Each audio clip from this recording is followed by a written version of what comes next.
semuanya, selamat malam. Nama saya Muhammad Yuka Harlanda. Malam ini saya akan membacakan tesis yang berjudul A Study of Mixed Concrete Fiber Effect on the Level of Difficulty and Cost of Execution Using a Non-Ready Mixed Concrete Method, and also my story about Brodo. Intinya adalah penggunaan fiber pada baja dan beton akan menambah kekuatan tegangan tarik, tegangan tekan, tapi akan berpengaruh pada biayanya. Terus kalian pasti langsung, what the hell? Ini sebenarnya latar belakang saya aja insinyur sipil. Saya tidak ngerti apa-apa tentang fashion. Kalau tadi kata Pak Sanjay bankers itu tidak fashionable, apalagi saya seorang insinyur. Terus ya di sini saya punya bisnis bernama Brodo.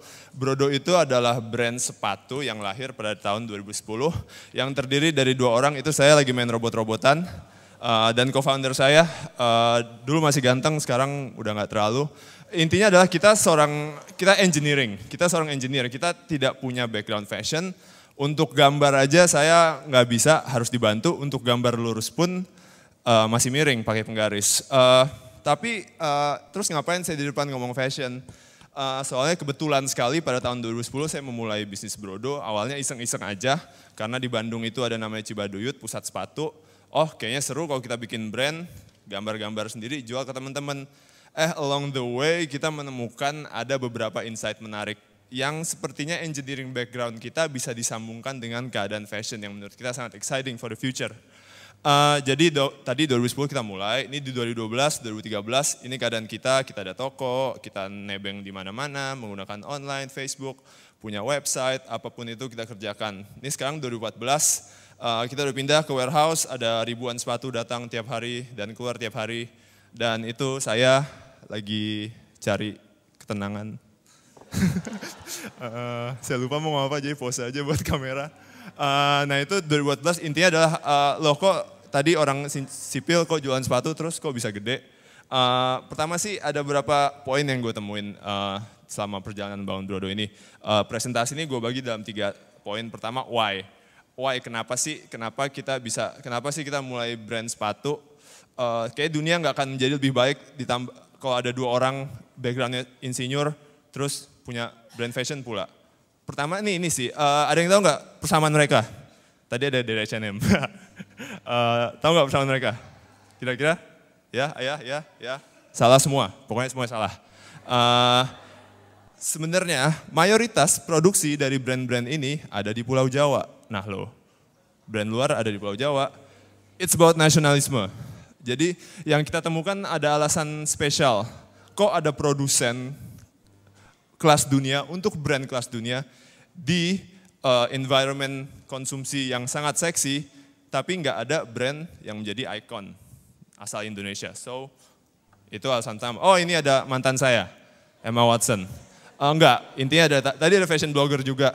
Intinya sekarang the power itu pelan-pelan berubah ke consumer. Dulu power itu ada di manufacturing dan distribution. Mereka yang menentukan, oh gue jual ini. Lu harus terima, tapi sekarang customer yang menentukan. Yang terakhir ada kaki gue gede banget, ini size 46. Jadi susah banget untuk nyari sepatu yang benar-benar size-nya sesuai sama gue, harganya bagus dan desainnya keren. Jadi ya toh kalau gitu ya kita bikin aja bisnis sendiri untuk kebutuhan ambisi pribadi juga sebenarnya. Nah terus kenapa kita milih sepatu? Jadi sebenarnya di Cibaduyut itu, tempat kita bikin, sebenarnya sistem produksi mereka tuh udah canggih. Setelah kita analisa, mirip sekali dengan sistem produksi just in time-nya Toyota, which is lean manufacturing. Mereka memproduksi apa yang orang mau di waktu yang tepat dalam jumlah yang mereka mau. So, wah ini kayaknya kalau orang-orang di Cibaduyut ini kita kasih sedikit arahan, sistem produksi yang benar itu seperti ini, kita bisa memanfaatkan sistem itu untuk membangun sebuah brand. Dan akhirnya lahirlah Brodo brand. Ini detail dari koleksi sepatu kita. Brodo sendiri artinya kaldu ayam, lagi-lagi nggak ada hubungannya sama fashion atau apapun itu. Jadi apa sih engineers perspektif yang kita bawa di brand Brodo ini? Simple aja. Kita selalu melihat masalah itu, menghadapinya dengan cara experimentation, lean production cycle, lean production cycle, experimentation. Udah ganti slide-nya. Terus how? Gimana kita caranya menjual tadi production based on engineering perspective. Tren yang kita lihat tadi semua fokus ada di smartphone, hampir 50% waktu yang kita habiskan sekarang ada di screen, growth of internet, social web, dan lain-lain. Jadi pada tahun 2010 kita strateginya adalah kita jualan lewat Facebook, Kaskus, dan BlackBerry. Dalam 10 tahun kita bisa jadi besar, kita akan nguasain dunia, beres. Ternyata salah. Ini semua, hampir semua udah gak relevan kecuali Kaskus. Ya, berkurang setelah BB17-nya menghilang. Jadi the game is changing very fast. Apapun yang kita prediksi pada tahun 2010 tidak relevan 2011, 2011 tidak relevan 2012, 2012 begitu juga selanjutnya. Jadi strategi kita selalu berubah. Itu lagi engineering mentality. Yang kita temukan, wah di fashion kok sepertinya ada sesuatu yang aneh nih. Kok produksi itu seasonal, spring, winter, spring, summer, apalah itu. Kok kenapa nggak diproduksi tiap minggu aja sesuai apa yang customer mau.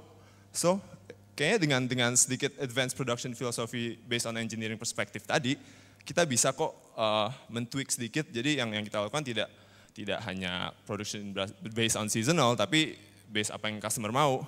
Terus hybrid online dan offline. Ya dunia ini udah ada online, udah ada offline. Menurut kita, the future of fashion should be in online and also in offline. Jadi yang kita lakukan di Brodo, kita mengawinkan kedua itu. Ini ada Brodo Gallery, bentar lagi buka di Surabaya, yang ada di Surabaya silakan kunjungi. Yang terakhir ada innovation. Tadi, the game is moving very very fast. So what is relevant today cannot be relevant tomorrow. Yang bisa kita lakukan adalah whether will we choose what is true today, or we could choose to be choosing what will be relevant tomorrow. So I think the future looks exciting, so let's think about the future. Ya, kira-kira begitu.